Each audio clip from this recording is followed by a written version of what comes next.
સાબરકાંઠા લોકસભા બેઠકના કોંગ્રેસના ઉમેદવાર રાજેન્દ્રસિંહ ઠાકોરે પોતાના વતન ગુજેરી ખાતેથી મતદાન કર્યું. 24 કલાક સાથે ખાસ વાતચીત કરી, જેમાં રાજેન્દ્ર ઠાકોરે પોતાની જીતનો વિશ્વાસ વ્યક્ત કર્યો અને જનતાને પણ વધુમાં વધુ મતદાન કરવા માટે અપીલ કરી.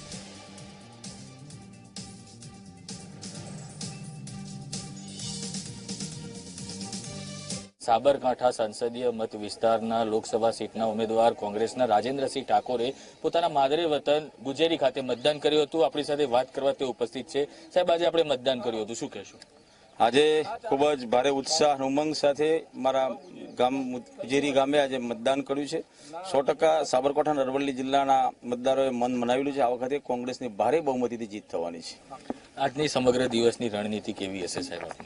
સમગ્ર દિવસની રણનીતિ અમારા જેટલા તાલુકામાં અમારો પ્રવાસ થાય એ પ્રવાસ કરીશું. સાથે અમારા દરેક જગ્યાએ ઝોનલ વાઇઝ અમારા કાર્યકરો પોતાની ફરજ બજાવી અને આખો દિવસ મતદાન કરાવશે. જીતનો આશાવાદ કેટલી લીડથી જીતશો સાહેબ? ખૂબ સારી મતે 1 લાખથી વધુ મતેથી અમારી આ વખત જીત થવાની છે. ચોક્કસથી આ હતા કોંગ્રેસના ઉમેદવાર રાજેન્દ્રસિંહ ઠાકોર અને તેમણે જીતનો આશાવાદ વ્યક્ત કર્યો હતો અને 1 લાખથી વધુ મતોની લીડથી તેઓ ચૂંટણી જીતશે તેવો દાવો કર્યો હતો. સમીર બલોચ, જી મીડિયા.